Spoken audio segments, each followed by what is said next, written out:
28 मई 2022 को एक लड़की अपने घर से अपने दोस्त के साथ एक पब में जाती है और पब में जाने के बाद उसका जो दोस्त होता है वो किसी काम का बहाना बनाकर उसे वहीं पर छोड़कर चला जाता है। अब वो लड़की घर जाने के लिए तैयार हो जाती है और जैसे ही पब से बाहर निकलती है, बाहर जाकर देखती है तो एक गाड़ी खड़ी हुई है जिसमें एक लड़का उसका जानकार है और बाकी 4 लड़के और बैठे हुए हैं जो उसके जानकार नहीं है। वो लड़का उस लड़की से कहता है कि हम तुम्हें घर छोड़ देंगे और हमारे साथ गाड़ी में बैठ जाओ। जैसे ही उस लड़की को गाड़ी में बिठाया जाता है और आगे ले जाकर एक हिल्स में जाते हैं और हिल्स में जाकर उस लड़की के साथ में बारी बारी से गैंग रेप किया जाता है। दोस्तों, जब वो लड़की अपने घर आती है फिर अपने पिता को अपनी बीती बताती है और पिता फिर उसे पुलिस स्टेशन ले जाता है, तब जाकर एक बहुत बड़ा खुलासा होता है। आइए दोस्तों, जानते हैं पूरा मामला क्या था। नमस्कार, जय हिंद। आप देख रहे हैं एपीएच न्यूज़ राहुल रावत के साथ। तो दोस्तों, आज की जो मैं हकीकत की कहानी आपको बताने जा रहा हूँ, तेलंगाना में एक जगह पड़ती है जुबली हिल्स। ये जुबली हिल्स की कहानी है। यहाँ पर 28 मई 2022 को एक लड़की अपने घर आती है और घर आकर जैसे ही पिता उस लड़की को देखते हैं तो पिता भी हक्का बक्का रह जाते हैं कि लड़की बिल्कुल सुनसान है। बिल्कुल ऐसा लग रहा है कि जैसे लड़की का चेहरा उतरा हुआ है, लड़की के साथ में किसी ने जाती की है। पिता अपनी लड़की से पूछ बैठते हैं कि बेटा तुम्हारे साथ में हुआ क्या है, और पिता की नज़र अचानक उसकी गर्दन पर चली जाती है तो गर्दन पर उसके निशान बने हुए हैं। उन निशानों को देखकर पिता एकदम से अचंभित यानी कि अचंभे में रह जाता है और उसे पूछने लगता है कि बेटी तुम्हारे साथ में हुआ क्या है, तुम्हारे साथ किसी ने क्या किया है, मेरे को सब सच सच बताओ। बेटी डरी हुई सहमी हुई कुछ बताने की कोशिश करती है लेकिन वो सब कुछ नहीं बता पाती। वो यही कहती है कि पिताजी मेरे साथ में रास्ते में 5 लोगों ने मारपीट की है और मेरे साथ में छेड़छाड़ की है, लेकिन पूरा वाक्य अपने पिताजी को नहीं बताती। लेकिन पिताजी यह सब सुनकर नज़दीकी पुलिस स्टेशन में अपनी बेटी को लेकर पहुंच जाते हैं और वहां जाकर जब एसएचओ साहब के सामने वो लड़की बैठाई जाती है तो एसएचओ साहब अपनी जो एक अधीनस्थ लेडी ऑफिसर होती है उसको बुलाते हैं और उससे बुलाकर उस लड़की को अच्छे से पूछताछ करने के लिए कहते हैं। वो लेडी ऑफिसर उस लड़की को अपने साथ बिठाती है और उसे बड़े प्यार से पूछताछ करती है। पहले तो लड़की बताती है कि मेरे साथ में छेड़खानी हुई है और मेरे को मारा पीटा गया है, लेकिन जब वो पुलिस वाली कहती है कि आप चिंता ना करो, आपको घबराने की ज़रूरत नहीं है, अगर आपके पास आपके साथ में किसी भी तरह की जाति हुई है, किसी भी तरह के आपके साथ में बदसलूकी की गई है या किसी भी तरह की दरिंदगी आपके साथ में हुई है तो आप खुलकर हमें बताएं। दोस्तों, वो लड़की बहुत ज़ोर ज़ोर से रोने लगती है और रो रो कर जब वो अपनी बीती बताती है तो जिसे सुनकर वो पुलिस वाली की आंखों में भी आंसू आ जाते हैं।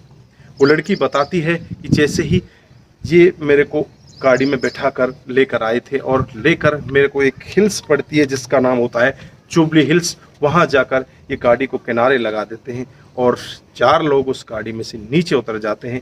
एक लड़का जो मेरे को जानकारी में था जिसका नाम है साबुद्दीन मलिक बताया जा रहा है, वो लड़का उस लड़की के साथ अंदर गाड़ी में रुक जाता है और उसके साथ में ज़बरदस्ती दरिंदगी करता है। वो लड़की उसका विरोध करना चाहती है लेकिन उसके साथ में मारपीट भी की जाती है। वो लड़की विरोध करे भी तो करे कैसे, गाड़ी बंद है, बाकी 4 लोग बाहर खड़े हैं। बाहर खड़े होकर वो लोग यही देख रहे हैं कि कोई आ जा तो नहीं रहा। वो रेकी के लिए बाहर खड़े हो जाते हैं और बारी बारी से वो एक एक करके गाड़ी के अंदर चले जाते हैं। दूसरा व्यक्ति बाहर आ जाता है, तीसरा व्यक्ति फिर अंदर चला जाता है। लगातार वो 5 व्यक्ति लगातार उस लड़की के साथ में ऐसी दरिंदगी को अंजाम देते हैं। दोस्तों, यह सब सुनकर पुलिस वाली एकदम से सदमे में पड़ जाती है और उसे लगने लगता है कि ये बहुत बड़े दरिंदे हैं, इन्होंने बहुत गलत काम इस लड़की के साथ में किया है।